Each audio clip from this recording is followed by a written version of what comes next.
Good evening, everyone. It's good to see as many of you could make it out on a windy, snowy night. We'll start with land acknowledgement.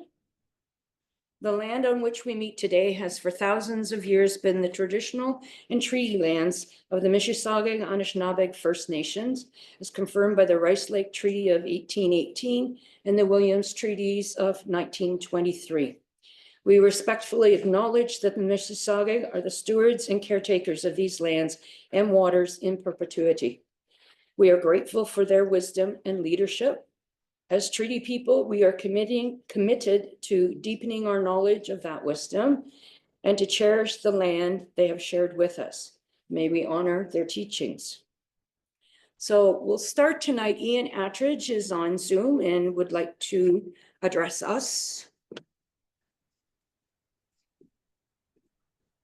Thanks very much. My name's Ian Attridge, and I was noticing that the Federation of Ontario Naturalists, now known as Ontario Nature, had put a number of questions out for member clubs and members and naturalists generally to talk about with their candidates for the provincial election. And I thought I might just highlight a few of those and direct people to look at Ontario Nature's website, Environmental Defense's website, the Clean Air Alliance, and others to get a sense of those questions to ask candidates. This is an important election, of course, and the provincial directions affect nature very much. So Ontario Nature is asking for people to ask questions about expanding the number and extent of our protected areas, including Indigenous protected and conserved areas, asking about nature-based solutions for climate change and roadless forest areas, restore Conservation Authority powers, reverse the many planning changes, the land use planning changes that have happened in recent years, protect wetlands, stop Highway 413 in the Bradford bypass, and protect and expand the Greenbelt. I, along with some others, have put together some questions that have local relevance here in the Peterborough and Kawarthas area, and I'll quickly note those. But I'd appreciate a chance to circulate that, perhaps through the PFN website. I can talk to directors about that another time. But I encourage people to ask questions that do relate to nature of the candidates locally. So the questions that some of us have put together are: what would you and your party do to add more parks and protected areas? 2, what would you and your party do to strengthen provincial land use planning policies and community input? 3, what are your views on the climate crisis and your party's plans to reduce our growing carbon footprint? And finally, 4, what is your party's approach to consultation with Indigenous communities and enhance citizen input and appeal processes? So these are important questions that have come about because of the approaches that governments have used in the past and opportunities to better protect nature. So I bring those to your attention and certainly direct you to Ontario Nature's website to find out more. Thanks very much. Appreciate that, Sue. You're welcome. Ask him if he can put that in writing. Yes, if you wanted to send something into the Orchid Inn, that would be great. The deadline is February 20th. And then the whole membership would see that. Okay, and maybe even I can if it's speak with just you. to send to refer them to Ontario Nature website. Yeah, sure. And I can talk to you about the PFN's website. So we can do that later. Thanks very much. Great, thank you. So announcements. The AGM, the Peterborough Field Naturalist AGM, is coming up at the end of March. So there will be no regular second Thursday of the month meeting in March, just the AGM at the end of the month, which is March 27th from 5 to 8 p.m. at the Canadian Canoe Museum. The social time is from 5 to 6:30, the actual AGM from 6:30 to 7, and the speaker is from 7 to 7:45. The speaker is Otto Peter. He's the current president of Thixton's Woods Land Trust, past president of the Durham Field Naturalists and Ontario Nature. And he will be speaking about his travels to Madagascar. So we'll see something a little warmer than we've got here for that meeting. So tickets go on sale through Canada Helps March 1st to 17th. They are $25 each. There will be light refreshments, very much like at the 85th celebration we had in January. So there'll be more announcements coming out. Unfortunately, it doesn't include admission to the museum. The museum is closed Thursday evenings through the winter. Now, Fiona would like to speak to you about our annual auction.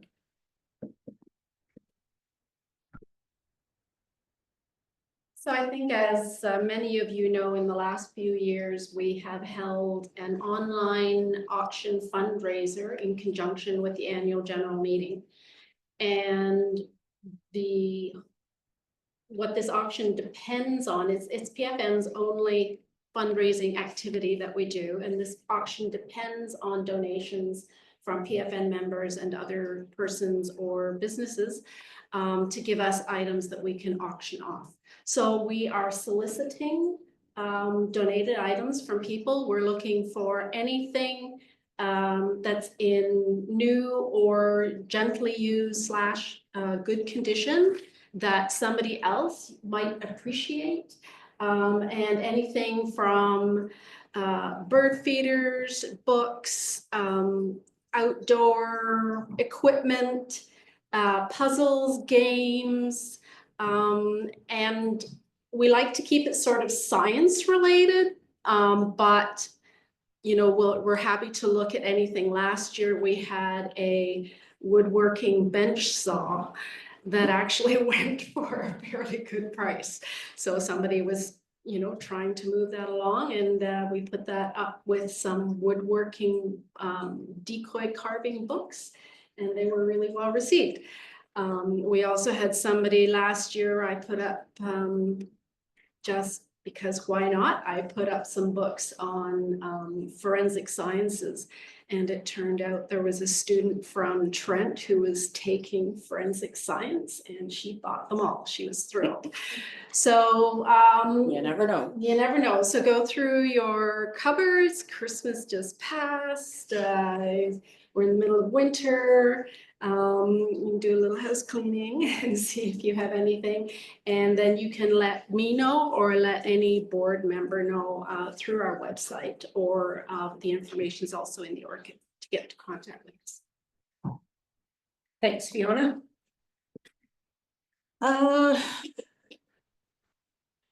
Juniors are looking for some volunteers as well.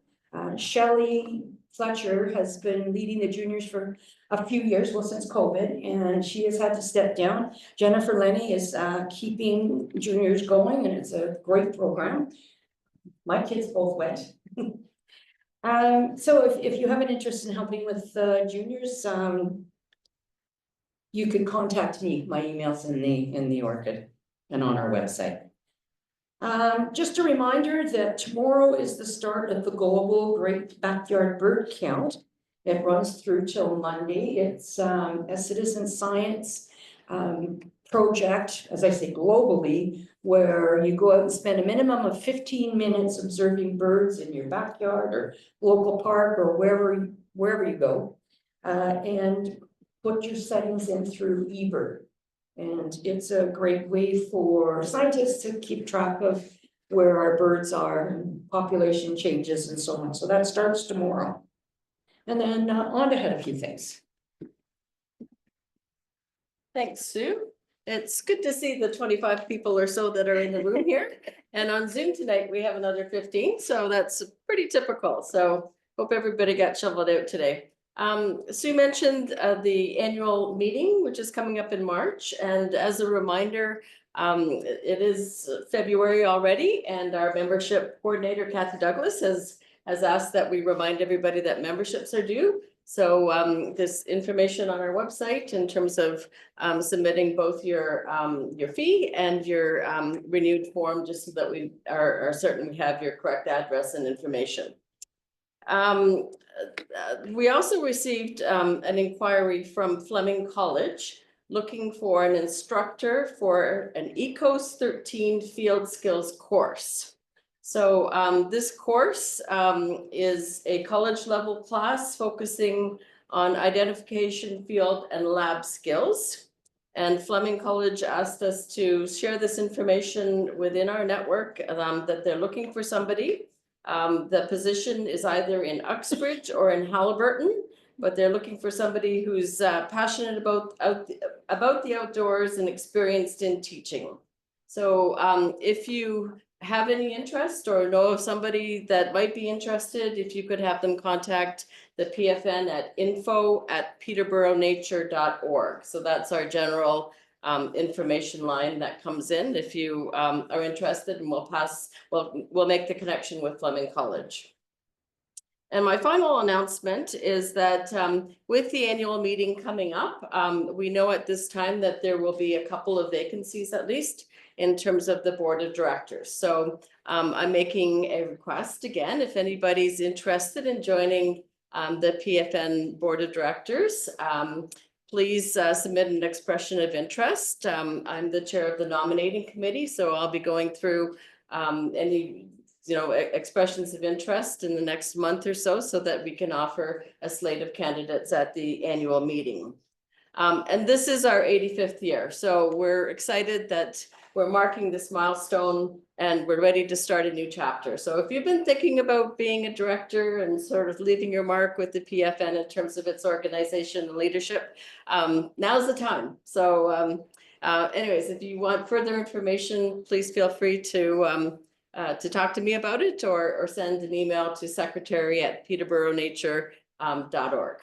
Thank you. Thanks, Wanda. And this is a good time to get involved with the board. We completed our first strategic plan last spring and presented it to everyone in the fall. And the board is now working on the implementation phase, which is it's kind of fun. So love to have some interest from some of you. So Phil, do you have a quiz tonight? Yes, I do. And then you can introduce the speaker when you're done. Yep. Okay. You wanna? Yeah. So give me a minute. Okay, sure.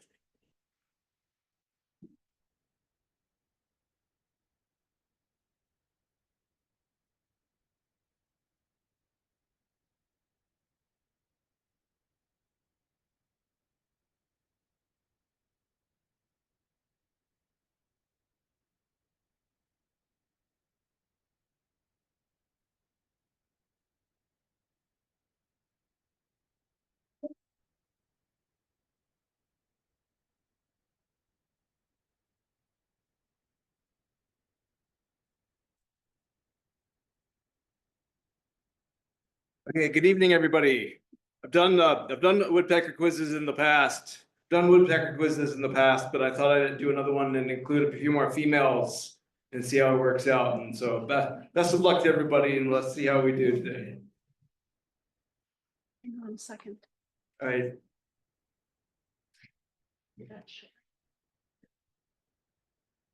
Okay, here we go. Question number one. Just right behind. Oh, It's not sure. not sharing? Okay. There we go. No, Oops. No.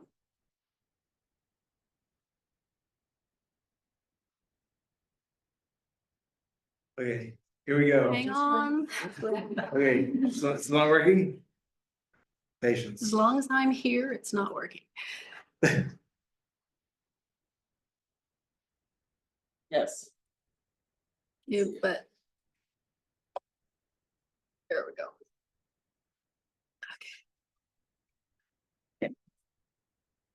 Okay, question number one.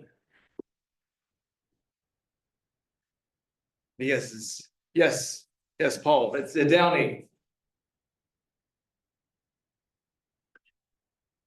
Downy woodpecker. No, I don't want any chocolate today. Sorry. Start throwing stuff at So is the next one for online? Yes, the next one's for our online audience. So online audience, get ready.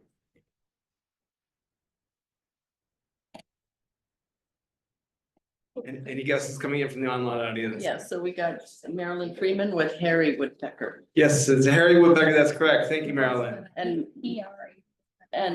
Marilyn Hubley and Lynn Smith as well. Okay, very good. Yes, thank you. Okay, next question. This one's for the in-house audience.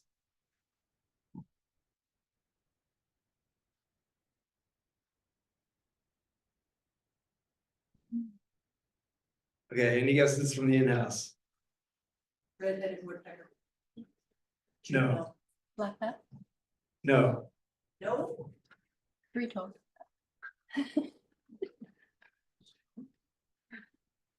Give us a clue. Is it from around here? Is it from around here? Yes, it is. What was it? Oh, Yellow sapsucker?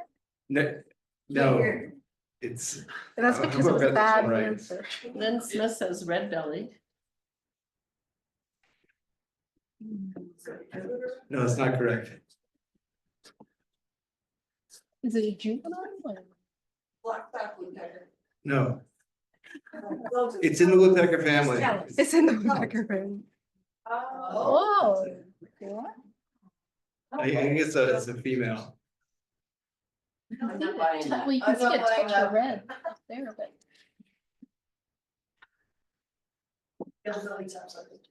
This is for online. This is for online audience. Any guesses coming in for online? Sapsucker, Yes, that's correct. This is yellow-billed sapsucker. Marilyn Hubley, yellow bellies. Get to see sapsucker.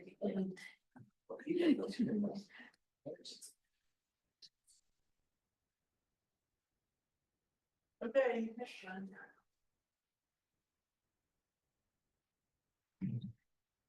Oops, oh, shoot.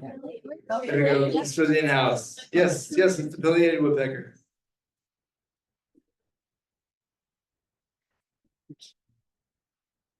Okay, this is for online.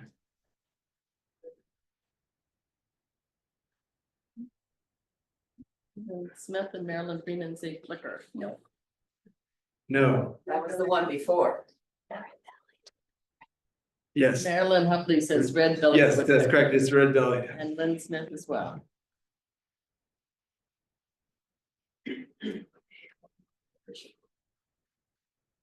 This one's a challenging one. Is this in-house or? This is, yeah, this is for in-house. Yes, it's redheaded.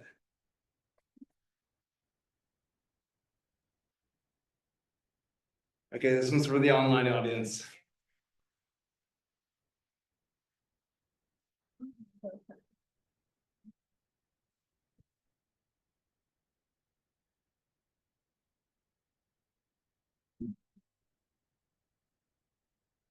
Yellow bellied sapsucker from Marilyn and Lynn.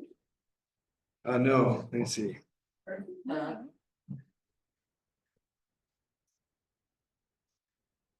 Oops. Yes, it is. Yes, yes, it is. Yellow belly. Yellow bellied saps, yellow bellied. Sapsucker. Yeah. Okay, I forget where we are now. Are we in online or In person. in-house? Okay.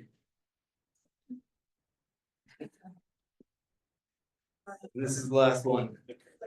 This one's a bit easier. Yes, it's northern flicker.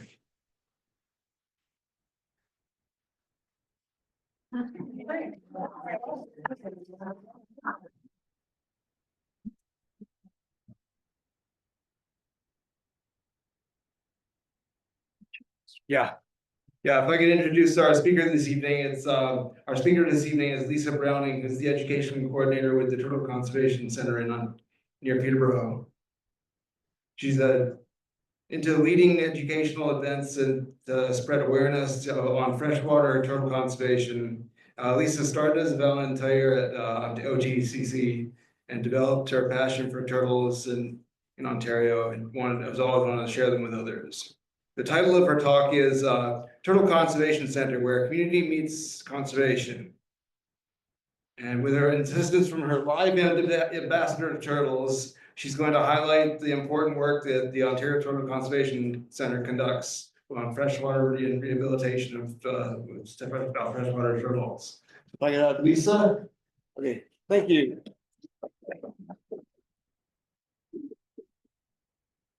Thank you, Lisa. It's okay, we not use the mic. Is that okay? Well, there are some people in here. Okay, it just made me hard to hold the turtle and the mic at the same time. Okay, that might help. You do it, Anna, right? Okay, perfect, thank you. I'll try and speak loudly.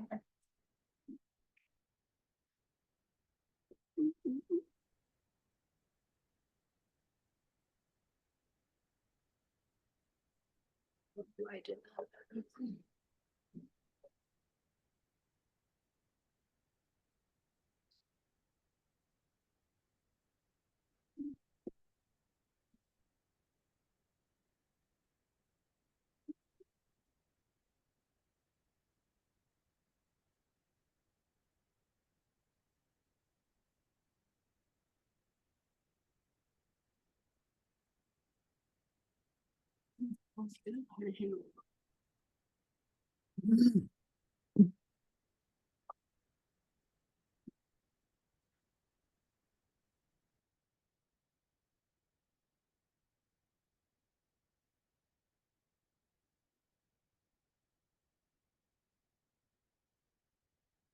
They're really annoying. Yeah. Burring.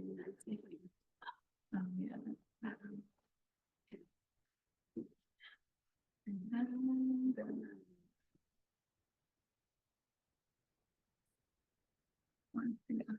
There we go. Okay, perfect. I can hold it for now, yeah. You went, let me know Okay. when you need it. Perfect. Okay, well, thank you so much for joining me today, everyone. I know it was a very snowy day, so I'm glad we were able to all join together. Yeah, so my name is Lisa. I'm the education coordinator with the Ontario Turtle Conservation Centre, which some of you may know we used to be called Kawartha Turtle Trauma Centre. So we are now we've expanded to all of Ontario, not just the Kawarthas. And we're doing more than just our turtle hospital. We're doing other conservation work as well, which I'll touch on in this presentation. So we would like to respectfully acknowledge that we are situated on the treaty and territory of the Mississauga Anishinaabe, and we are so grateful to Indigenous peoples for their care of this earth, their teachings of this earth, and our relations to it. So we are located on Television Road now. We used to be on Chemong Road, and we've just made a big move to a new facility that we've been in the works of building. And we have had a capital campaign to raise money for this new facility. So we're kind of in a transition period right now, but I'm going to talk all about the work that we do and of course go through Ontario's native species of freshwater turtles. And I brought some live education ambassador turtles for you to meet and to share their story with you. But first, we will just go over the different species in Ontario. Now, I have pictures of them on the screen here, as well as we have models for those who can see them in person, which really kind of help show the size difference between them all. It's nice to have those models that are very realistic to what a typical adult would look like for each species. So we have 8 different types of freshwater turtles in Ontario that are native to Ontario. And we'll start with the first one that probably many of you have seen before. So this is the painted turtle, of course. And we have 2 subspecies. We have both the Midland painted turtle and the Western painted turtle in Ontario. Now, in Southern Ontario, we mainly will have the Midland painted turtle. And in Northwestern Ontario, that's where we have the Western painted turtle. And both of them will have both yellow and red markings.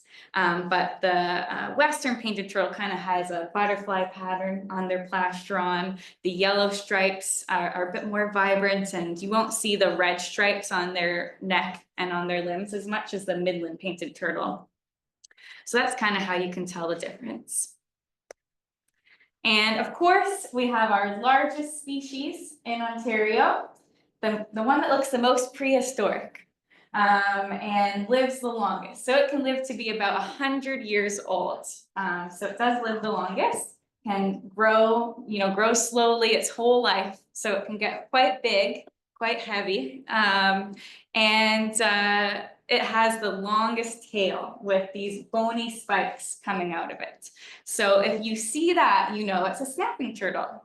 None of the other turtles will have that long tail with the bony spikes. And it's got jagged edges at the back of its shell.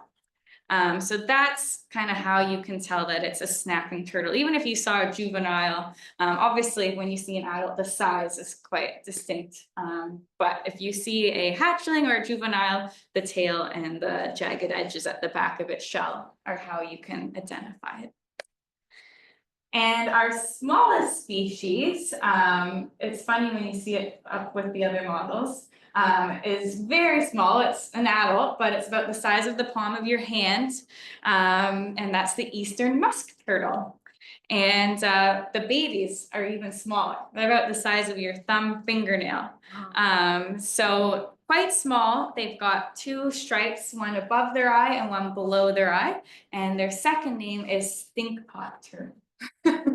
So they do musk, they're known to musk when they're protecting themselves. So that's why they're called the eastern musk turtle or stinkpot turtle. Now, the next one is the one that has a very beautiful pattern on its limbs, on its shell. So all of these bright yellow stripes and lines on its shell, which look like lines on a topographic map. So that's why it's called the northern map turtle. And they live in larger lakes and rivers. They've got very big webbed feet, very good swimmers. So we don't get as many of them into our hospital actually because they are a bit more aquatic. But if we do get them in, usually it's females because they're traveling on land to lay their eggs. So we mainly get females for this one. The next one is known for its bright yellow chin and throat, which maybe you've heard of, the Blandings turtle. It's got quite a high domed shell with kind of flecks on its shell, and it travels pretty far on land. So for both the females and males, we get quite a few of them in because they do travel very far on land, and we get quite a few hit by cars on the road. So though they're a threatened species in Ontario, we see more of them coming in than, say, the northern map turtle or the eastern musk turtle, who are a bit more aquatic. For our endangered species, we have the spotted turtle. This is the second smallest. So it's just hidden back here. So the spotted turtle. And it's known for its very distinct spots on its shell. The females have kind of a orangey face, whereas the males have a darker face. We don't see too many of them come in. Of course, they're endangered, so there's few of them left in the province. But if one of the biggest threats that they're facing is poaching, so the illegal pet trade. So if we were to get one in our hospital, we keep the location very secretive. So even amongst the staff, we're not sharing that location information to ensure we're not spreading that information so that it doesn't get out to the wrong people. The wood turtle is the next endangered species here, and it's known for a very textured top shell. So very textured. It's the most terrestrial out of all 8. So it spends the most time on land, and it needs to camouflage on land. So that is why it's called the wood turtle. And if we do get this one in, often it is because of predation. So that's a threat, a big threat that they're facing is if we were to get a wood turtle, most of them have lost at least one limb from a predator. But we don't get very many of them in. Usually they're study turtles. So they're part of a research study. And a researcher will bring them to us if they find one of their study turtles has been injured. And finally, the very last species that is also endangered is the eastern spiny soft-shelled turtle. And this is the only turtle in Ontario with a soft shell. So it's a very flat, very wide shell, And if you were to feel it in person, it's very soft. It's kind of like a soft leathery feel. I'll show the camera. So it's got a very pointed beak as well, and it's very flexible. So it's good at swimming in larger lakes and rivers. It buries itself in the sandy bottom. And if we were to get a spiny soft shell turtle, usually it's because of fishing hooks. We mostly get maybe one a year. We didn't have any come in this past year, but we did have 2 in 2023. And often, because they live in these larger lakes and rivers, we do get them quite often with fishing hooks. And usually, again, study turtles that come to us. And in 2022, we had a spiny softshell turtle come to our hospital that ended up being the 3rd largest recorded female in Ontario. And she had 3 fishing hooks. When they did the X-ray, initially we just saw the fishing line coming out of her beak. And then when they do the X-ray, they can see what's going on inside. And she had 3 fishing hooks deep down inside her. So our veterinarian had to do an incision in the throat to be able to get the hook safely out. And she was able to go back home again pretty quickly. It only, they recover pretty quickly from a fishing hook. If we're able to get it safely out, she was back home within a month. So if you do ever find a turtle with fishing hooks, we get quite a few snapping turtles as well with fishing hooks. They like to hang out under the docks and wait for you to throw your hook in your worm and maybe hoping to get the fish as well. You can bring them to us and we'll get them the hooks out safely and they'll return back home again pretty quickly after that. So those are all 8 species, and though they all look very different from each other, all 8 of them are in decline. So every single species now is in decline, and they're facing many threats, which many of these threats are caused by human activity. So here's just a long list of all the threats that they're facing. But the number 1 threat they're facing is, of course, habitat loss, road mortality, poaching, the illegal pet trade, fishing and boating accidents, predation. We've kind of talked about some of these. Climate change, pollution, invasive species. So there is a lot of threats that human activity is causing and that these turtles are dealing with. And all 8 of them are showing decline. And they've all been placed on the species at risk. All 8 of them are listed as a species at risk federally.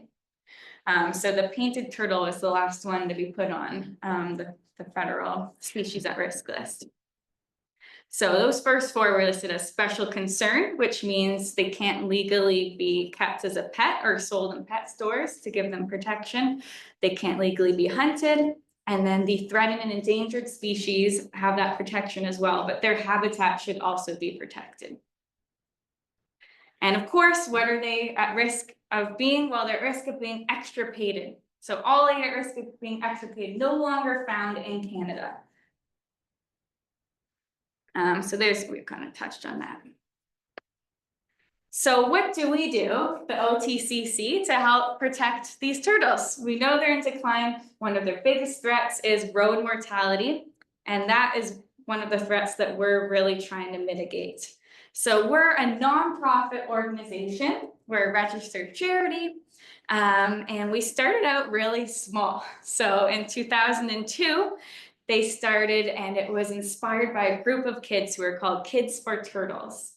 And those kids wanted to raise money to put up road signs, road crossing signs, to help turtles who are out on roads. And it turned into a hospital, would have started with not too many patients, and really just getting patients from the Kawarthas, and slowly grew and just kept growing. Every single year, we've been getting more and more patient turtles, and that's why we now expand to all of Ontario. And we're pretty unique. It's a pretty unique spot because it's the only place with that really focuses just on turtles. and is for long-term rehabilitation. And it's neat that we're located right in Peterborough, and we're an accredited facility with the Veterinarians of Ontario. So we operate like a veterinarian clinic, but for turtles. So there's pictures of our turtle hospital. Up at the top there is our new build, so that's a sneak peek. That's a bit ago now. We've made some more progress. So that's our new spot on Television Road that we were raising money to build on a property that was donated to us generously by Mary and Jerry Young. And we really operate off of donations. So most of our funding comes from donations. We do apply to some grants, like Canada Summer Jobs. But most of it is donations, and a lot of the work is done by volunteers. So we do have a small team of staff, which includes a couple of vet techs. There's Becca, one of our vet techs there. Our own director, Sue Carstairs, is a veterinarian. We have another permanent veterinarian, Kristen Jenke, and a few others, volunteer coordinator, education coordinator, administrator, but most of the work is done by volunteers. So there's our hospital there. And like I said, every year we're getting more and more patient turtles. And last year in 2024 was a record-breaking year. And we had a record-breaking year in 2023. So we surpassed our numbers from that year. So our final total was 2,300 patient turtles. So that's just sick and injured turtles that have been admitted to our hospital in 2024. And that's the most we've ever had in 1 year. Last year was 1,926. So we well passed that number. Sorry, not last year, the year before. It's 2025 now. And we also released 5,000 turtles back home again. So our goal is intake these injured turtles, heal them of their injuries, and then return them back home again once they're all healed up. And you can kind of see too, I brought the intake sign with me, but you can see we've got mostly painted turtles. So 1,200 were painted turtles, and then around 900 were snapping turtles. Blandings, we had 106 this past year, but only 50 northern map turtles and 24 eastern musk turtles, which is actually a pretty high number for us. Normally we have maybe 10 of them. So this past year we had quite a few of them. I think most of them were actually confiscated pet turtles for the eastern musk turtles. And then we didn't have any spotted or spiny softshell this past year, but 2 wood turtles. So why are we getting in all of these injured turtles in the first place? Well, they don't just stay in one location their whole life. Of course, turtles do need to travel, and they can travel pretty far on land. So some of them several kilometers. And they might be traveling for different reasons. So it kind of depends on the time of year. They may be traveling to find a mate in the spring. They may be looking to nest if they're females, and often sometimes nesting right on the shoulder of the road, which is very dangerous for them. But they like that kind of sandy gravel substrate, and it's nice and warm. There's a lot of sun exposure. So unfortunately, they do like the shoulder of the road. And hibernation. So in the spring, that's when the majority of our patients are coming in. We can have about 50 turtles a day coming to our hospital in June, especially. So May and June are our peak nesting season months, when we see the majority of our patients coming in, a lot of females at that time, but males as well. And in June, it's our busiest month. We actually broke the 50 turtles a day. This past year, we had 100 turtles come in 24 hours. It was a wild time. All staff were put on answering phone calls. So we had to basically abandon all of our other duties and just answer the phone calls. And as I'd be answering one call, more would be coming in. And it is a very busy time. But, sorry, I keep jumping ahead, but in the fall, hibernation is another, we have another spike of intakes. So in September, it can be a pretty busy month because turtles are traveling to their hibernating location where they're gonna spend the winter, which may be different from where they spend the summer and the spring. And of course, often humans have built roads right through their home wetlands. So road fragmentation, when the road breaks up their habitat, and they may just be crossing the road to access their home, different critical resources in their home. About 90% of those 2,300 patients were hit by a car on the road. So that is the #1 reason we get an injured turtle. And here's a map. It's a little out of date. We have to update it with our 2024 numbers, but it shows Southern Ontario, and every single dot there is a intake, so where an injured turtle came from the years 2020 to 2023. And they all came to us in Peterborough. And you can kind of see too, the dots are often along major roadways. But they come from all over, which also means they have to return back home all over Ontario. We don't just release them here in Peterborough.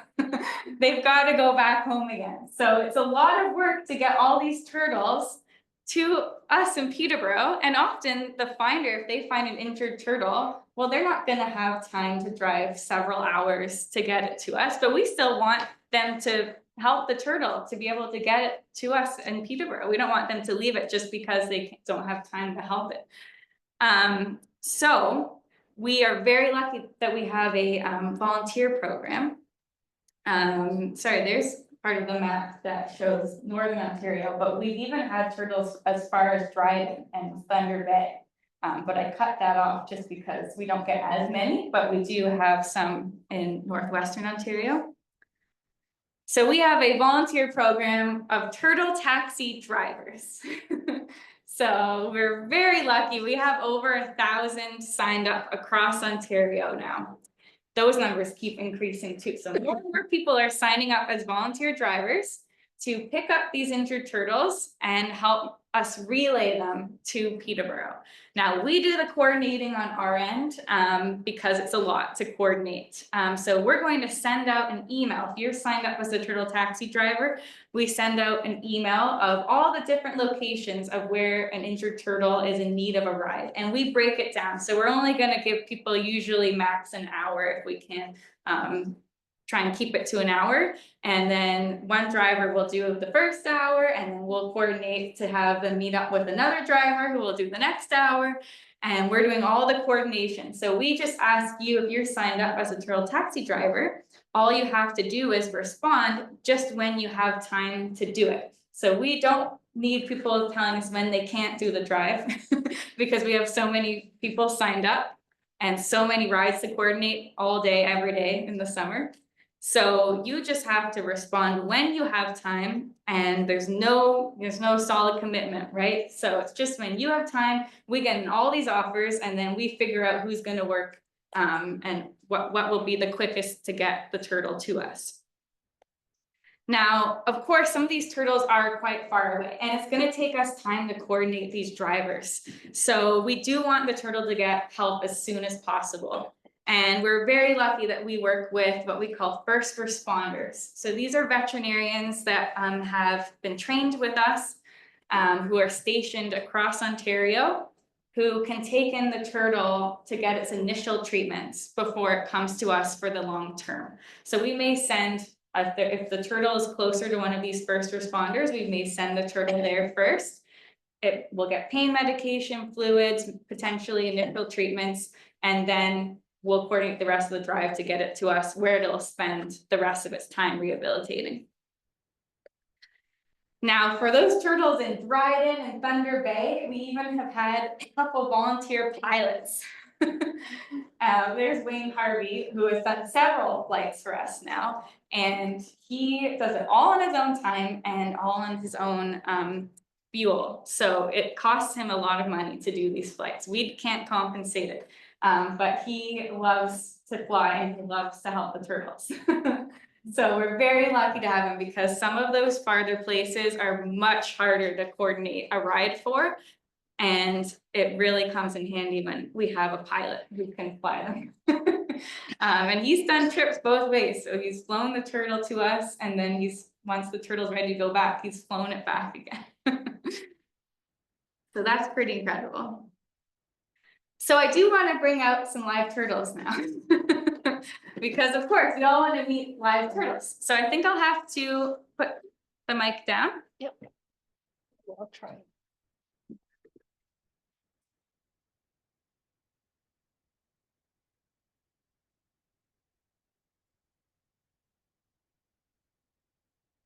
All right, so get up the first turtle here. Now, this first turtle, I don't know if the virtual side of things are ready yet. You need to move the camera. I've lost mine. So this first turtle is a kind of typical patient. She came to us in 2005. So she's been with us for 20 years now, which is incredible. And we have permits for all of these education turtles. So they're ones that aren't going to be released back home in the wilds for different reasons. And so we have permits to have them for education events like these so that we can help spread awareness and teach people how to prevent this sort of thing from happening. And this first one, her name is Andrea. She is a Blandings turtle, and yeah, she has kind of a typical story. She was hit by a car on the road. So I will bring her out.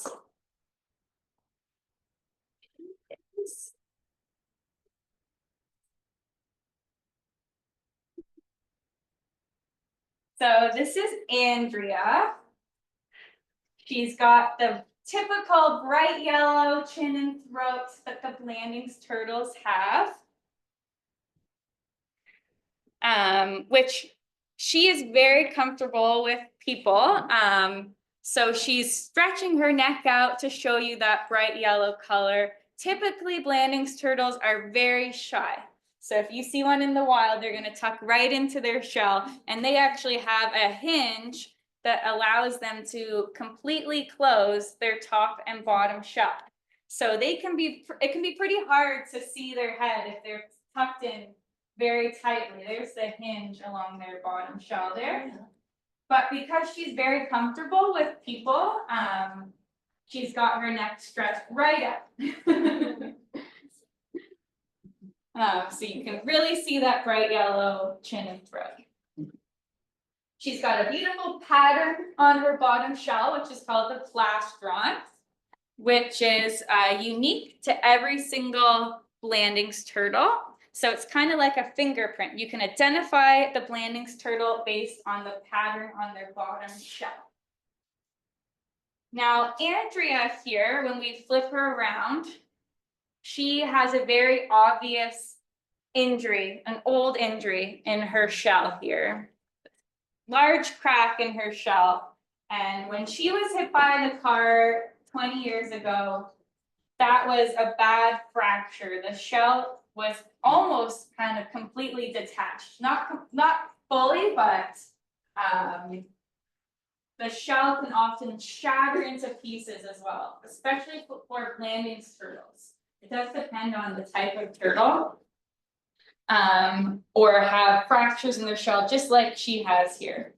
And that is very common. So most of the turtles that have been hit by a car on the road are their shell is going to take a lot of the damage. And does anyone know what a turtle shell is made out of?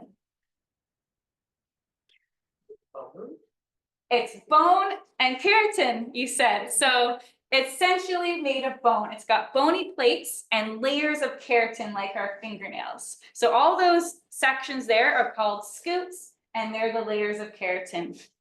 And the shell is taking a lot of damage, so we're going to treat it like an injured bone of our own. So who here has broken a bone before? Okay, so a few of us. And it's very painful, right? So when they're being hit by the car, that is very painful. Their shell is completely attached to their body. And we're going to treat that injury like an injured bone of our own. So there's a picture for those who didn't really get a good look at it. There's her old injury there. Now it is healed over. So the question is, how do we get the bone back together again?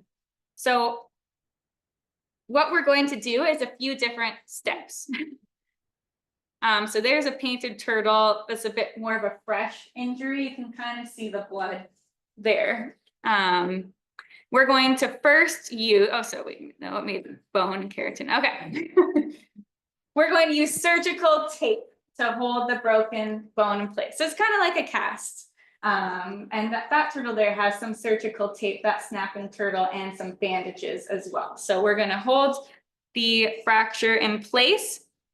There's a painted turtle with some surgical tape, but that's not strong enough. It's not stable enough. So what we're going to do is use orthopedic wire. So the same wire that we use for our braces and a dental drill. So the veterinarians are going to drill 2 little holes on either side of her fracture. So hopefully you can see that.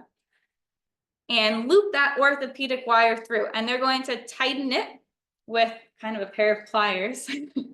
And it's often a combination of both surgical tape and wire. Sometimes, I don't think I have a picture of it on the slides, but they'll also use this as a plastic turtle, but they'll use zip ties and fasteners. So really keeping it secure, but this depends on where the injury is. Usually it's with a Blanding's turtle. But usually it's wire and surgical tape.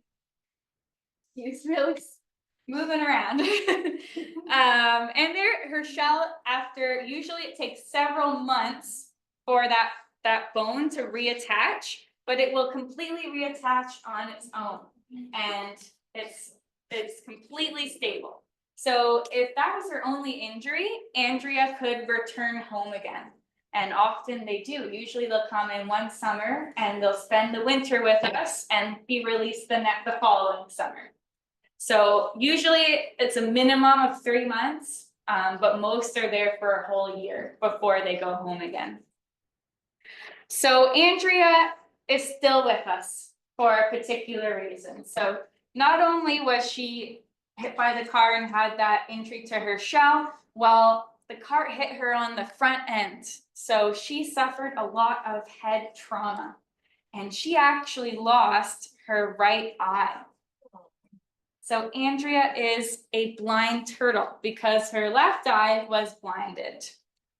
So one-eyed blind turtle. There's the holes in her shell again, if you didn't see it up close. So for the where they drilled with the dental drill. And then in the picture, you can see her missing eye. So she cannot see you.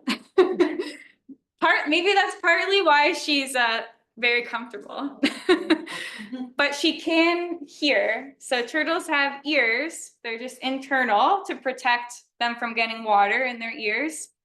And so they can hear. She's, I think she gets used to certain voices as well. But she is still pretty comfortable here. So because she is blind and because she had trauma, Andrea really struggles to find food on her own.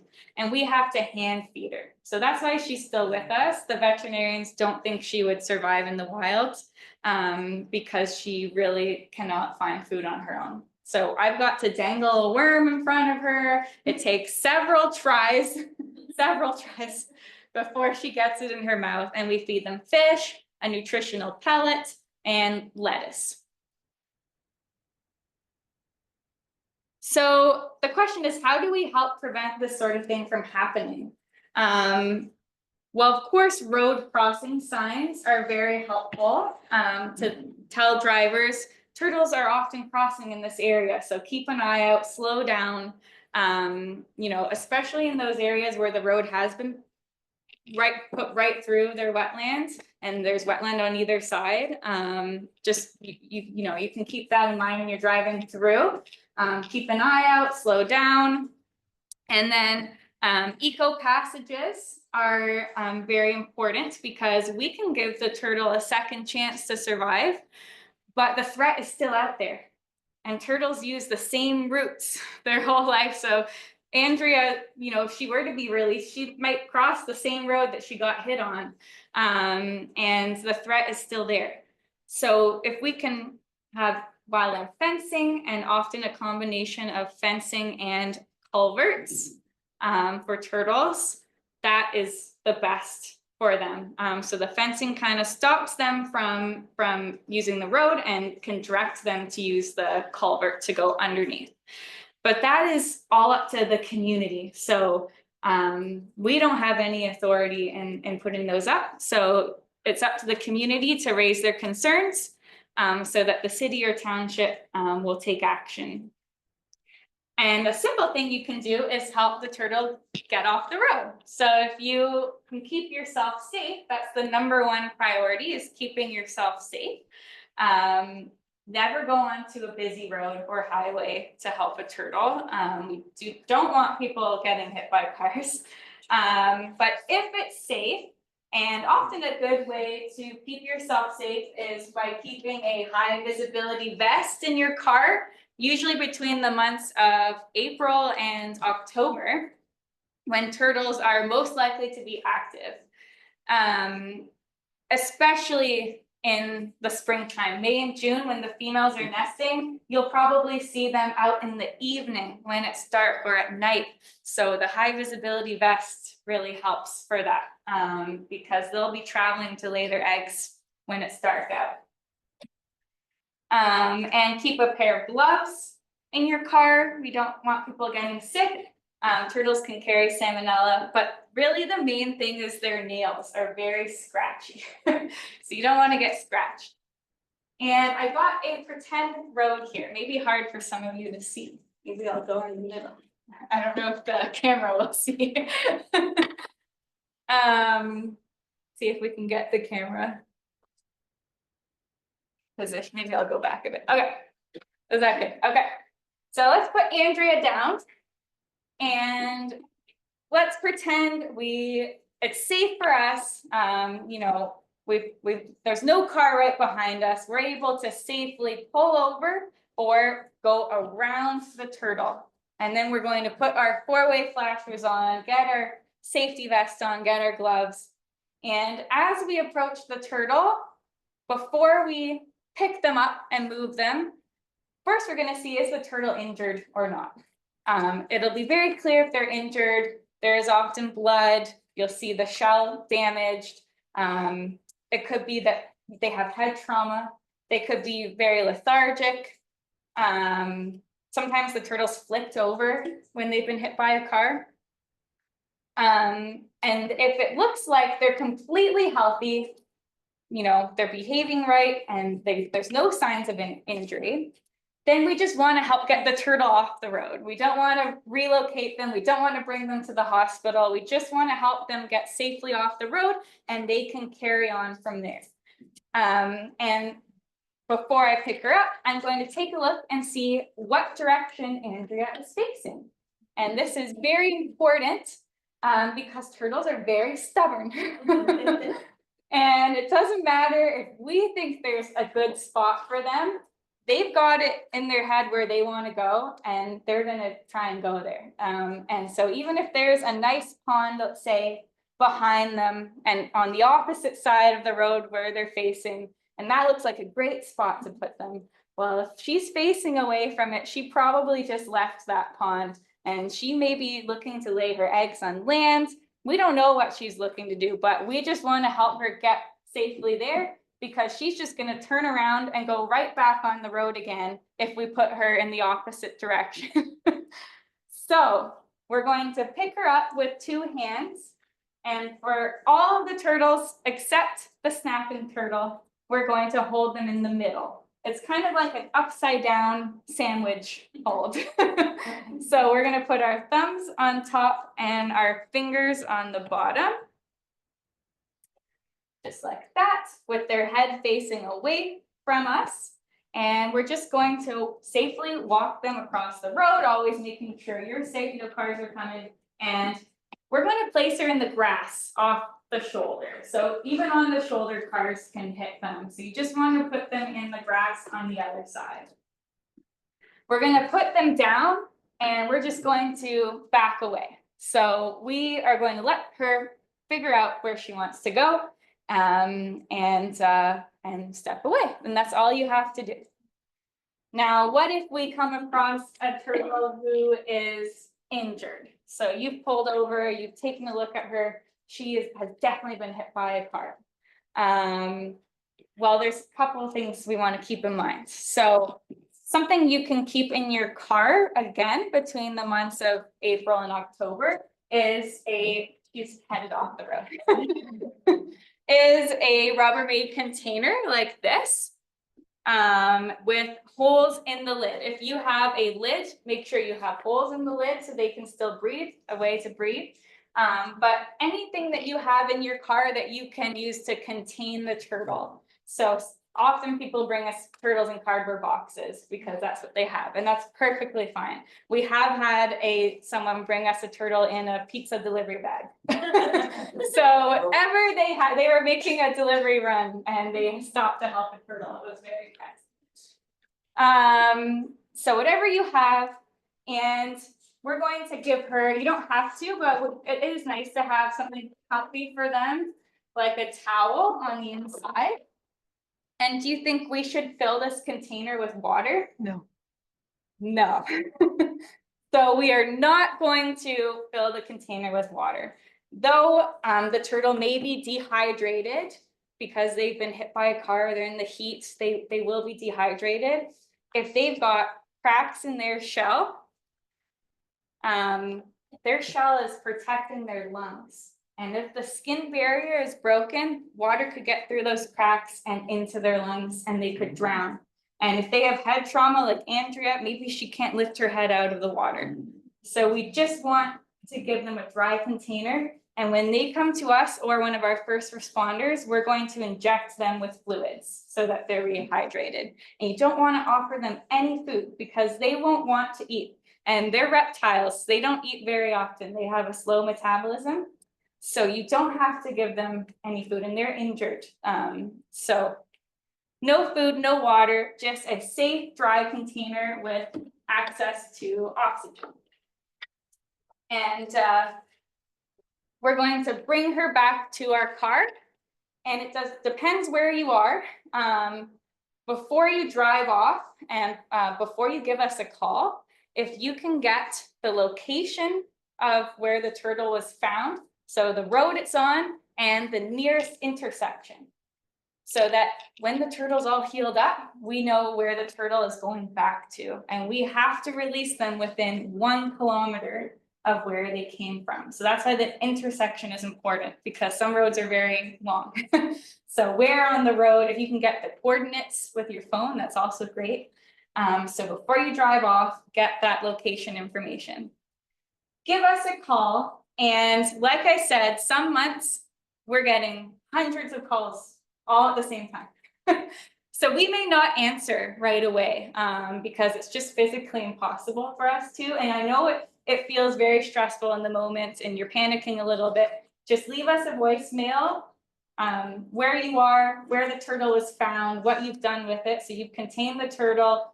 It was found on this road at this intersection, and where you're, if you have to bring that turtle home with you, you can't wait there on the road for us to call you back. Then tell us where you're bringing it to. We'll give you a call back.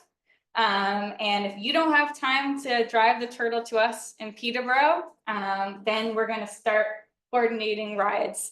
And you just have to keep the turtle safely indoors until we can get a turtle taxi driver to you, so that you've done your part and you just have to wait till we get someone there. Of course, if you can drive it directly to us in Peterborough, that is the quickest way to get the turtle to us, but not everyone has the time. So that's how you can help an injured turtle. So thank you, Andrea, for your help there. I just want to check the time. Okay. Perfect. So I've kind of gone over this. Oh, there's our phone number, 705-741-5000. It's on our website. When you Google it, it's there. There'll be an injured turtle line. It's the first line when you call. And if you just stay on the phone, it'll go to our injured turtle line. Okay, so the next turtle I want to bring up is, of course, the largest species in Ontario, the snapping turtle. And his name is Mr. D. Mr. D, and he often is kicking and making noises, but I think he's been pretty good at it. Haven't heard him. Now, Mr. D has been with us since 2011, so still pretty long. Not quite as long as Andrea, but he has a different story. And his name was actually Darling. And that's where the D comes from. And that was, I believe, the last name of one of the people that helped Mr. D. And they shortened it to Mr. D.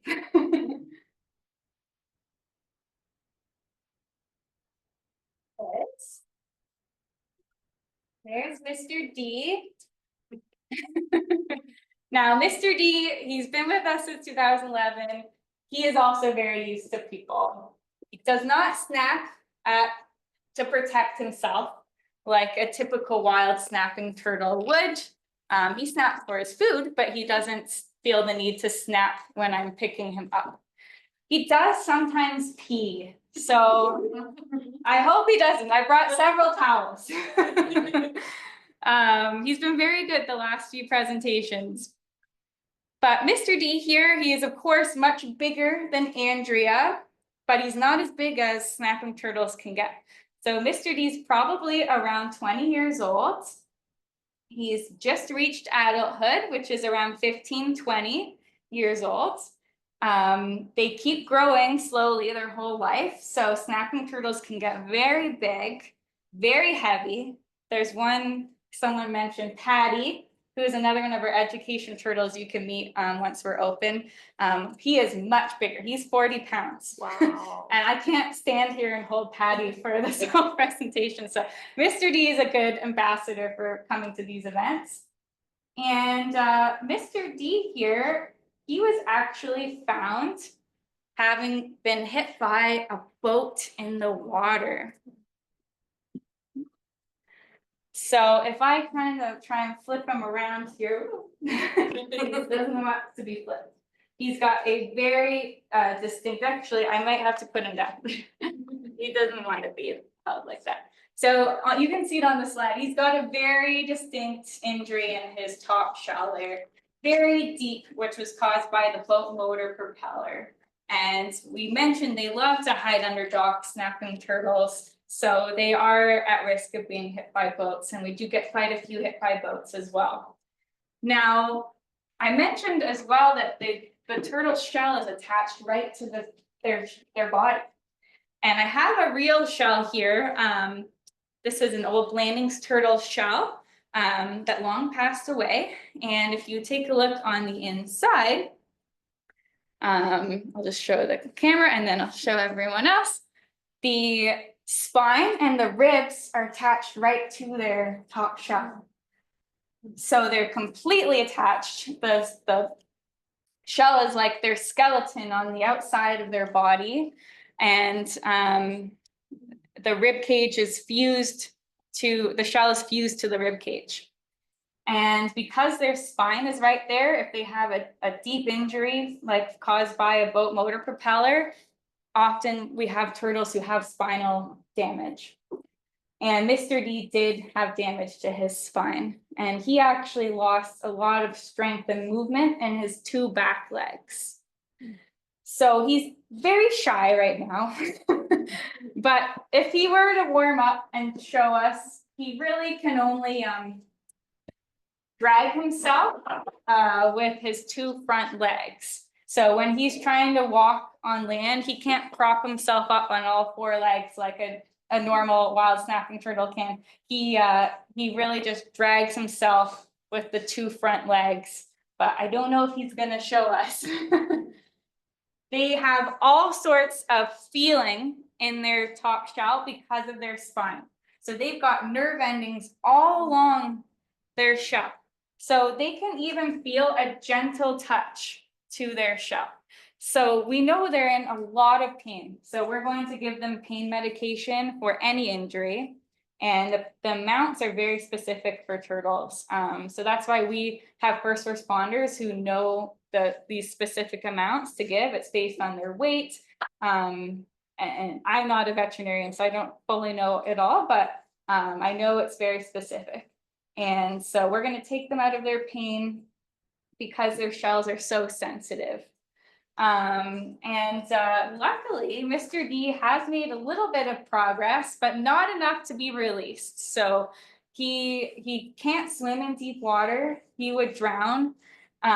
When he first came to us, he didn't really have any movement in his back legs.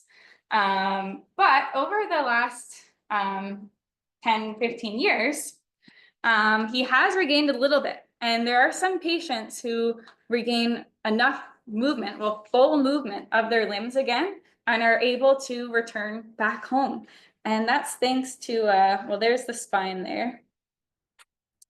That's thanks to our physiotherapy program.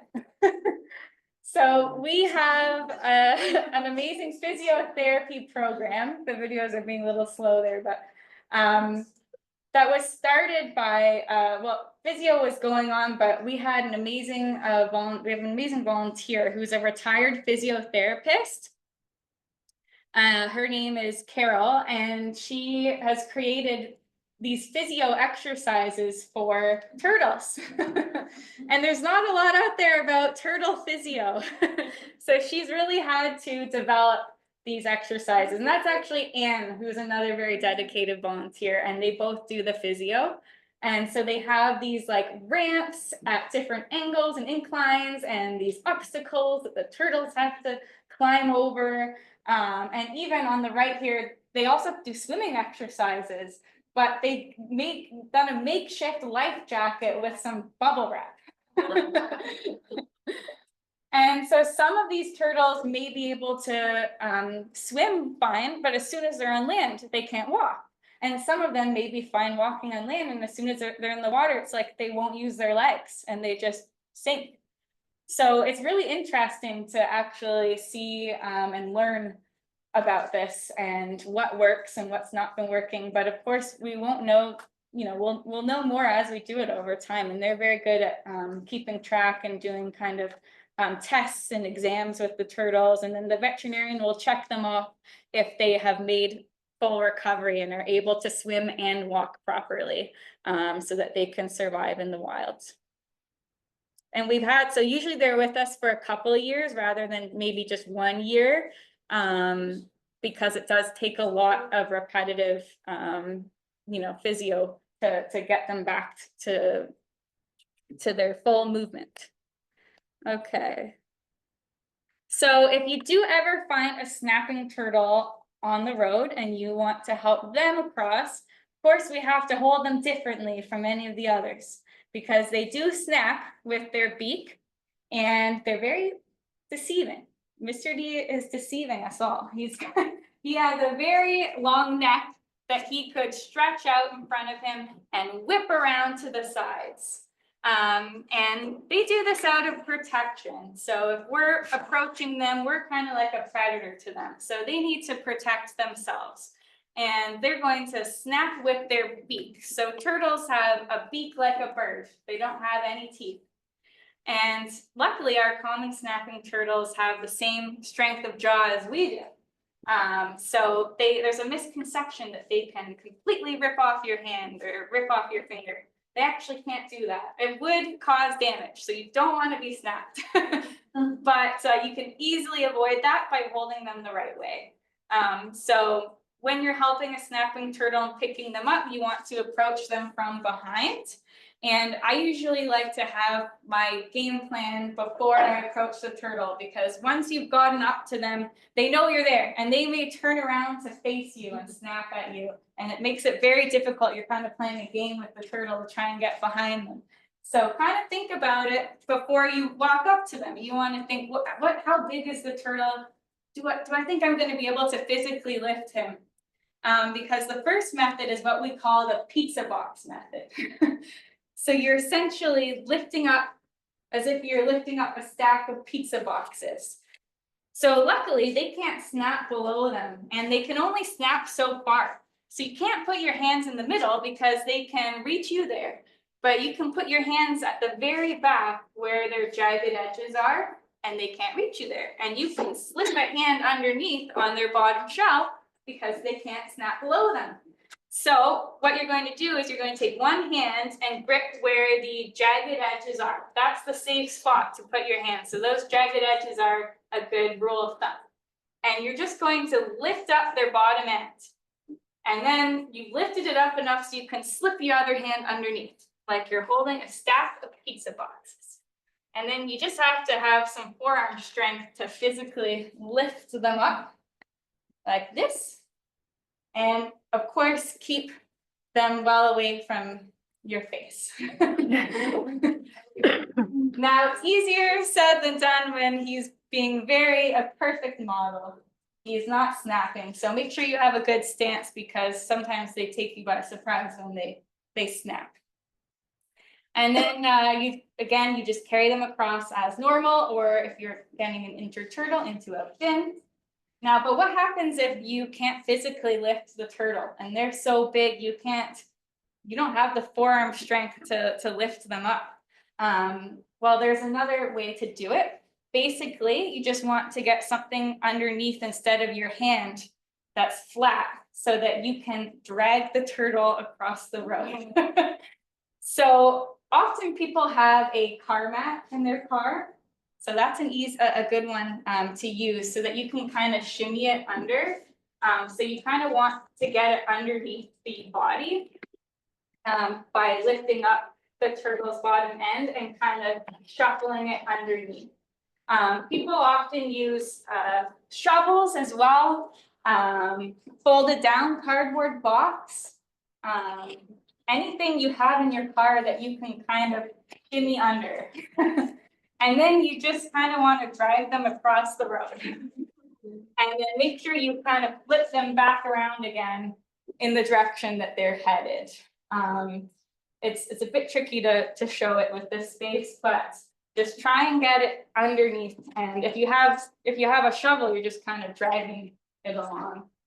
And you just never want to hold a snapping turtle by the tail, because their weight is pretty heavy and their spine actually goes all the way down into their tail. So you don't want to cause them any spinal damage.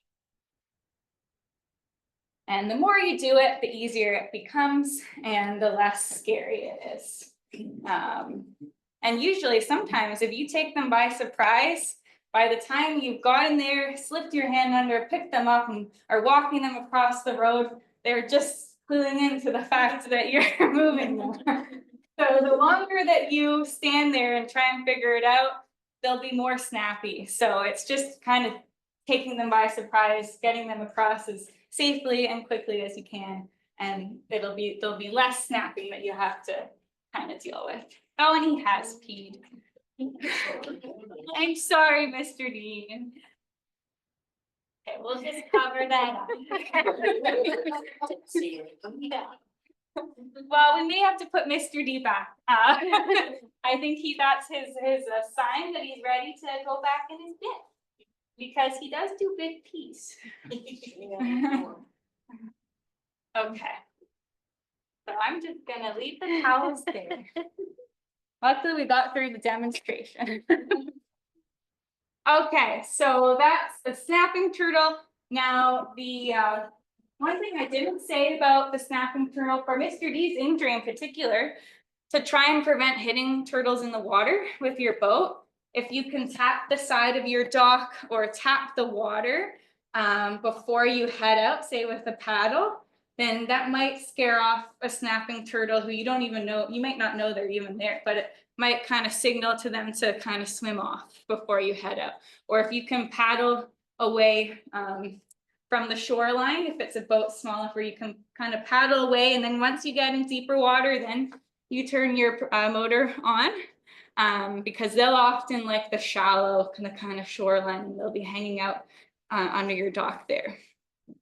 Okay, moving on to our last education ambassador, who I have heard is sometimes people's favorite, but we love them all. But this one is pretty special to see because he is an endangered species, and I've never seen a wood turtle in the wild. So if you have, you're very lucky.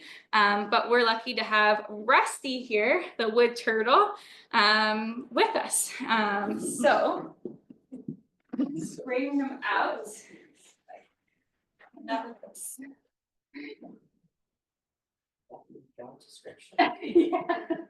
Yeah. We deal with a lot of turtle bodily fluids. Okay, so here is Rusty. Rusty the wood turtle. He's got a dark head. They have kind of a darker head. Oh, he's a little shy. He doesn't have as much of it, but they have a bright orangey kind of throat and on their front legs. His orange is a bit more faded, and they've got that very textured top shot.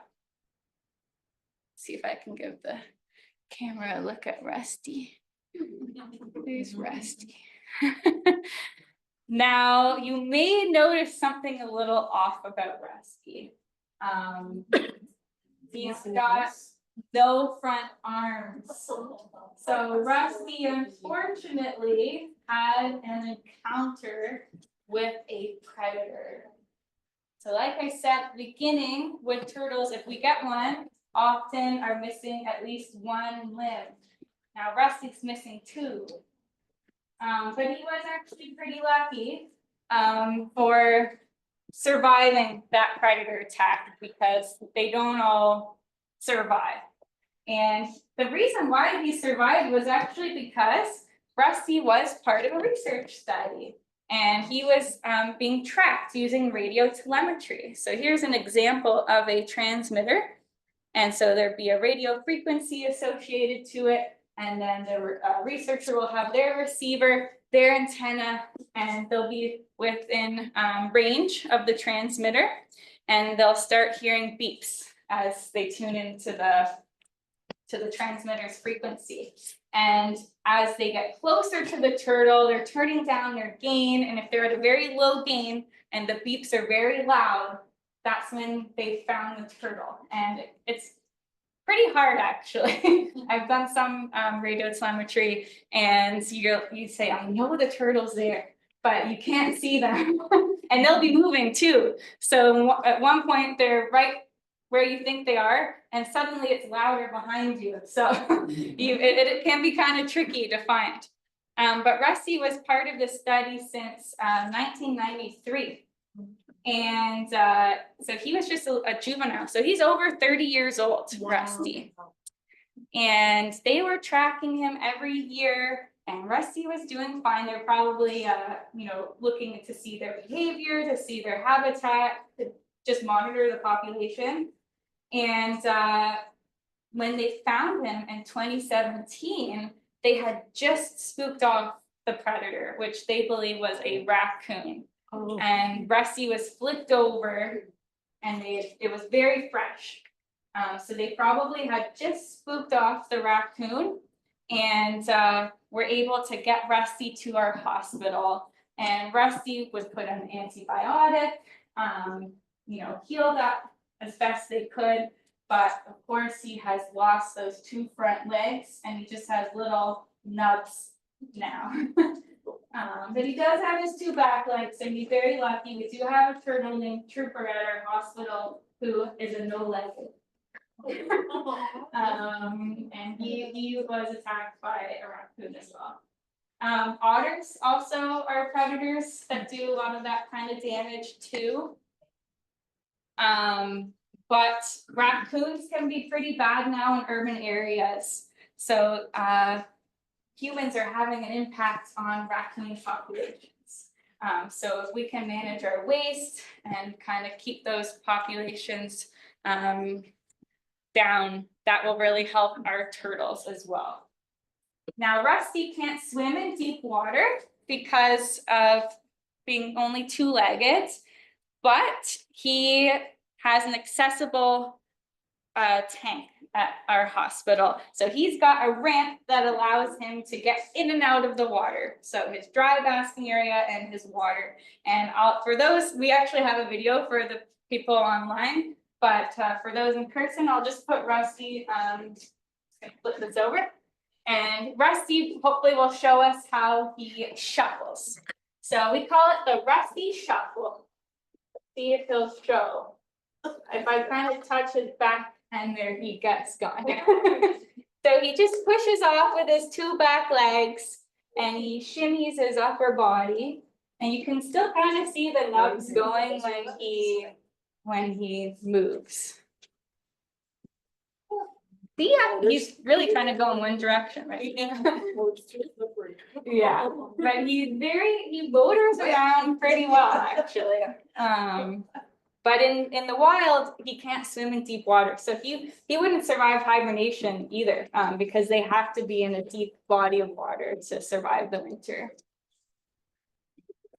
He's very curious. He kind of, if you've seen a puppy tilt their head in curiosity, Rusty does the same. And he loves berries. So we'll feed him a raspberry on Tuesdays or a piece of apple. Because in the wild, wood turtles are the most terrestrial, so they will also eat on land. Some species only eat in the water. They will also eat on land, and they'll eat berries, apples, wildflowers, mushrooms, and Rusty loves a good berry. But if you feed him apple, you better make sure it's a crisp apple. No mushy apples. He will not, he's picky. Rightfully so. I don't want to eat a mushy apple either. I think he's being a little shy right now. But in the next slide, I think I have a video of Rusty. Oh, there's just an example of radio telemetry. So there's a Blandings turtle with the transmitter on in the wild. There's the antenna and receiver, and that's actually from our own field study. Rusty was part of another group's field study. So and it can be pretty dense, right? So depending on the vegetation, the signal can be blocked, and it can be pretty hard to get the turtle.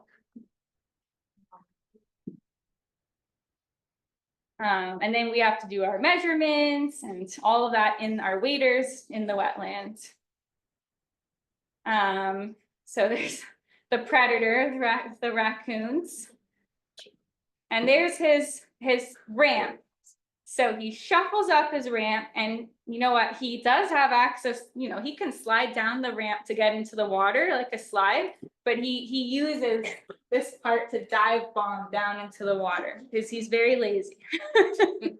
And he just, if he sees a quicker option, he's gonna dive bomb right down from here.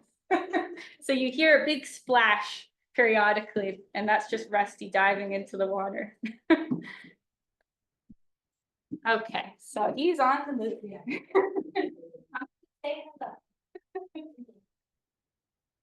So not only are the adults predated on, well, of course, their nests are severely predated on. So if anyone maybe has actually seen this, if you see eggshells laying around, the nest's been predated.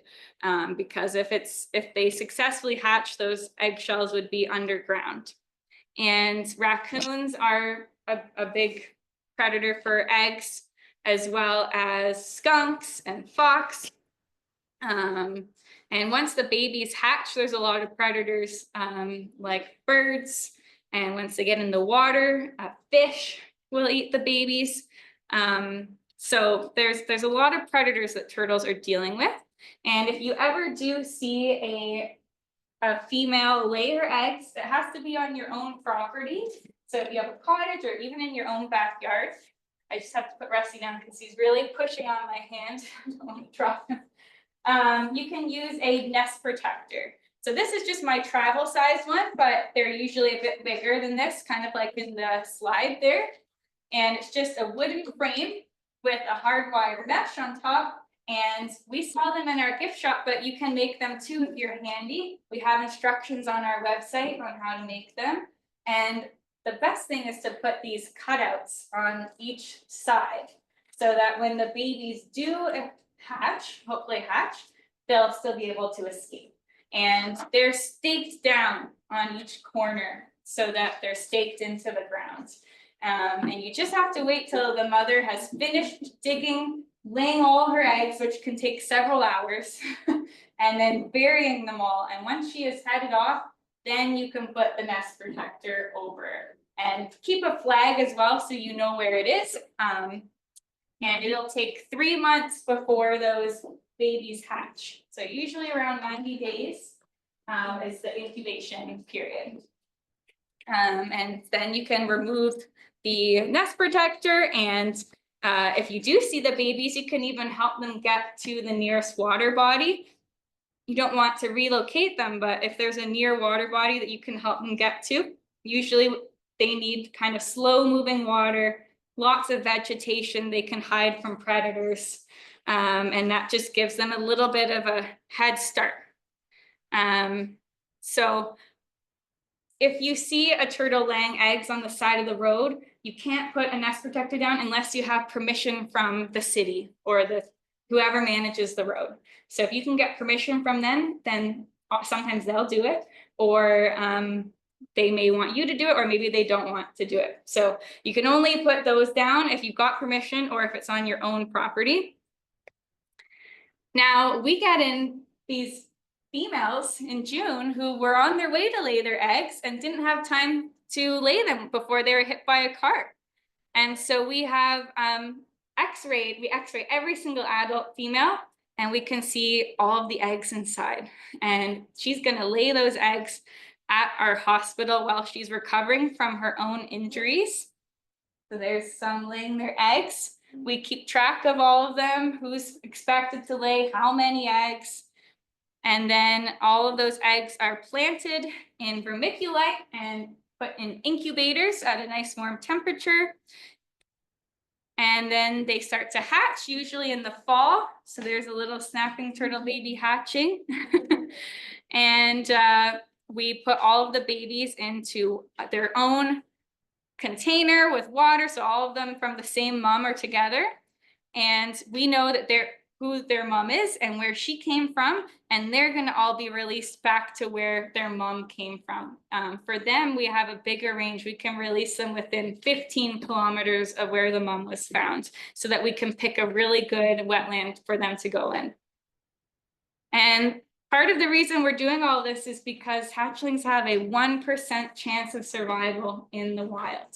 Wow. Only 1% chance, because it takes 15 to 20 years before they reach adulthood and can reproduce and contribute to their populations. That means it can take a snapping turtle 60 years before one of her babies has survived the odds, reached adulthood, and replaced her in the population. And so that's why turtles are rapidly declining, because the adults are the ones now that are being killed, being hit by cars on the road, and they're the ones that survived the odds. So even if you help one turtle, that's a big impact on their populations. Here's some of our releases that we've done. So kids get involved as well. And usually we were saying we'd release 3,000 turtles a year. Well, we did beat that last year with 5,000 turtles released back home. There's a painted turtle with its old healed injury swimming back home again. So that's the happy part. So you can sign up to do these releases, and you get sent a release map, and you can pick ones that you're interested in releasing. So if you're interested in that, send us an email. And just to finish off, turtles are so important to our wetlands. We call them the caretakers of our wetlands. So they eat all the kind of sick and dead plants and animals in the water. keeps the harmful bacteria level low, and provides a healthy habitat for all sorts of wildlife, which we know live in wetlands. And healthy wetlands give us a lot of benefits like clean drinking water, natural flood mitigation, natural carbon storage to combat climate change, and so many recreational activities that we enjoy. So we do have a lot of benefits to protecting turtles and keeping our wetlands healthy. So just to quickly go over, advocate for road signs, eco passages in your area, call us if you find an injured turtle, protect nests on your own property. You can volunteer or support a turtle organization. Use citizen science apps like iNaturalist to track your observations, and advocate for the protection of wetlands from development. And of course, spread the word. And there's all of our information. We have a great website with lots of information, social media pages. There's our old spot on Chemong Road. We reached max capacity there, and we were just renting out those units. And you can see we just put turtles everywhere. So we never turn away an injured turtle. So we just have to make it work. And one of our bathrooms ended up a turtle room. So we really needed a new space, and that's why we were so thankful to Mary and Jerry Young for donating their property, which is 100 acres on Television Road, with you know, raising money for that new facility, a space for the turtles to call home, and kind of make it, you know, what we need for the turtles, to operate how we need for the turtles. So there's kind of a sneak peek. We'll have a much bigger area for people when they come and drop off an injured turtle, kind of a waiting room. We'll have a bigger space with drains in the floors and the extension cords from the ceiling so people aren't tripping anymore, because there's a lot of lights and filters that we plug in. 2 surgery tables. There's Patty's new enclosure. It's actually more developed now, but he's getting a much bigger, our other education snapping turtle is getting a much bigger enclosure. So we can't wait for you all to come visit once we are open. Right now, just our hospital is open. And once we open for the public to come and visit, we'll be making announcements. So stay tuned on that, and we'd love to have you come and visit us there. And of course, watch out for turtles.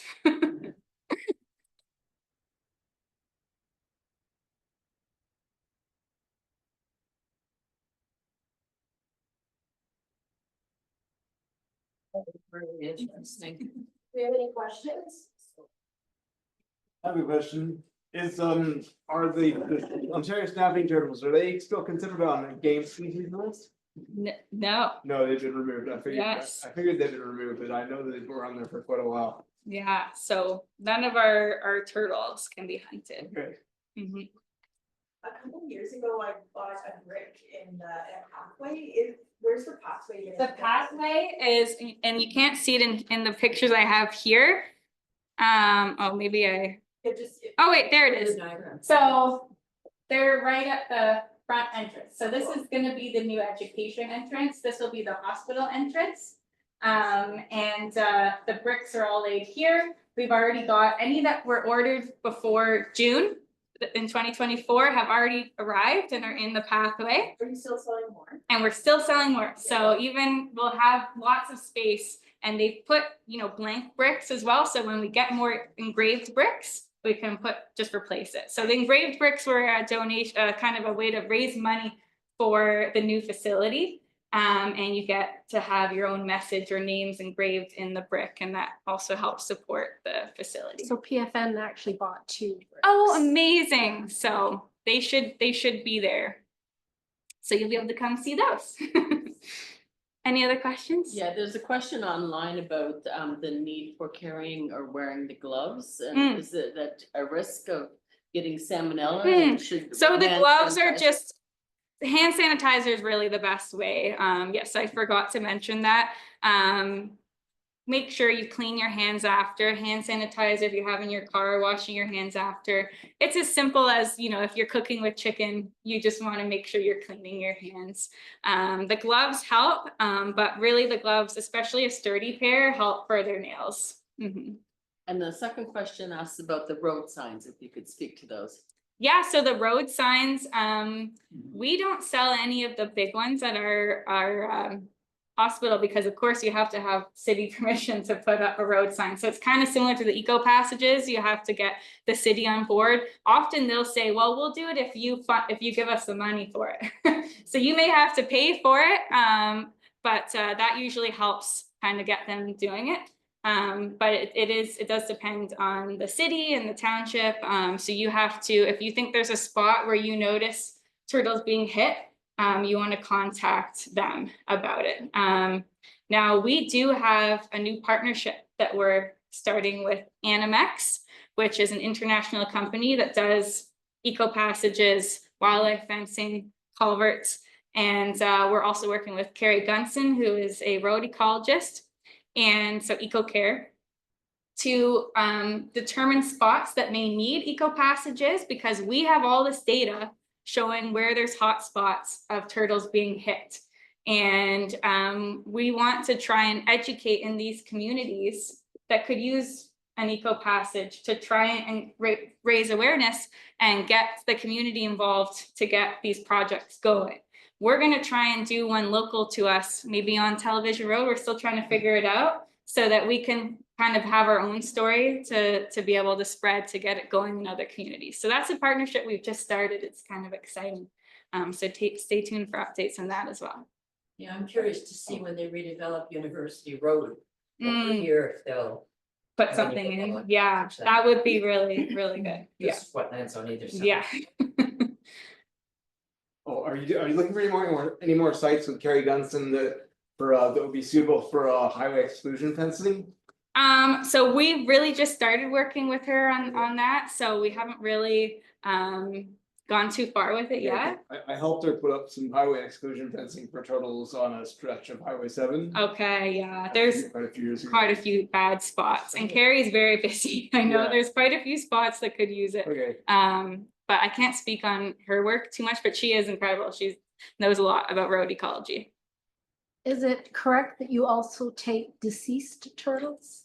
Yes, thank you for mentioning that. So because we can incubate the eggs, even if the turtles passed away, we can still save her eggs. So we can extract eggs from a dead turtle. So, and you can't often tell when you find one whether she's got eggs or not. So we still encourage you to bring in a turtle that you think has passed away. Either she's carrying eggs and we can save them, or sometimes the turtle's not actually dead. And it's even hard for our veterinarians to know until they use their equipment to find the pulse. Turtles can be very, very still and no movement.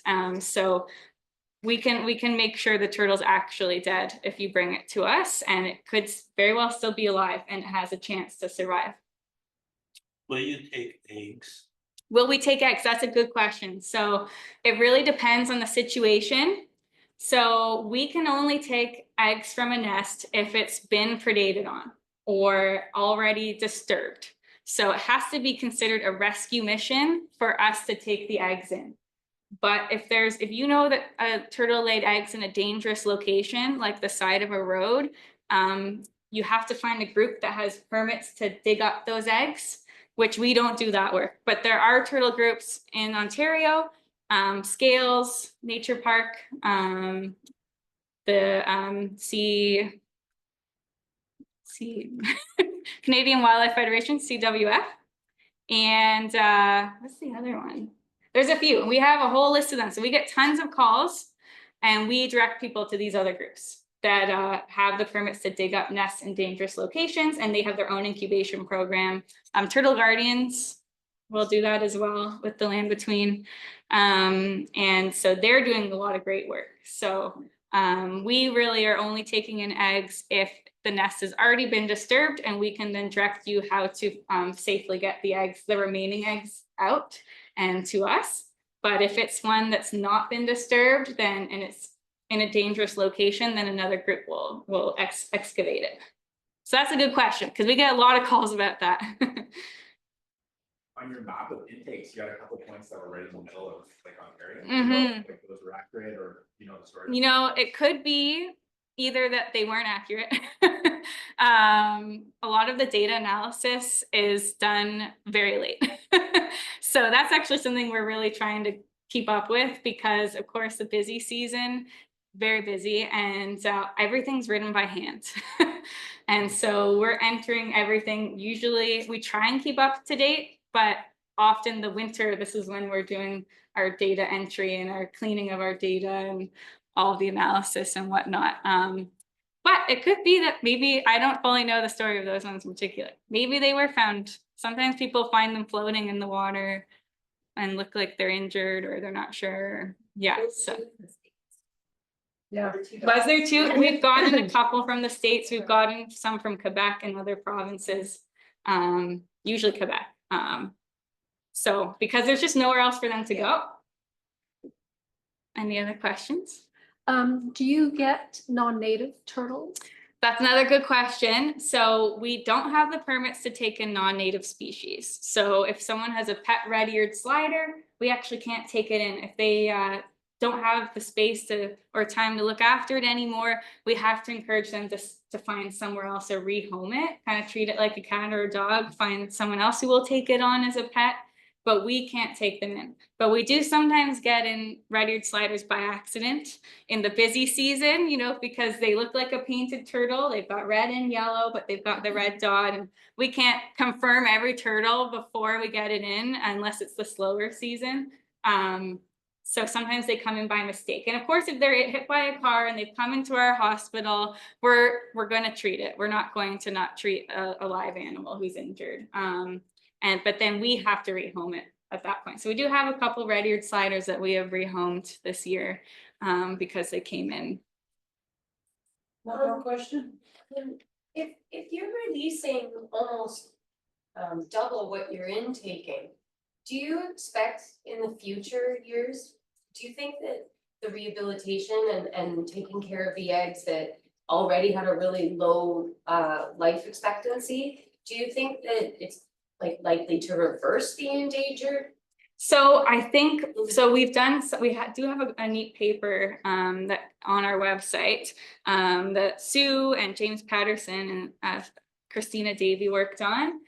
And it kind of shows that rehabilitation does make an impact, but it kind of keeps their populations stable, but the threat is still there. So we're kind of giving them that chance to just keep going enough that, you know, they're not fully gone, but we do need other mitigation efforts like eco passages to help increase their populations. Yes. So it's kind of helping them continue on, give them that second chance, but it does make an impact. If in their paper, it shows rehabilitation for other animals. So say raccoons, their populations are high no matter what, even if we're rehabilitating them. Whereas turtles, with rehabilitation, their populations do, it increases their chances of survival and continuing on and makes a difference. So it is a drastic difference for turtles specifically. Well, it's pretty late, but we do have one question. Yes, sorry about that. Well, it's just kudos to you for a fantastic presentation, very informative and inspiring. Thank you so much. Thank you so much for joining. Thanks. To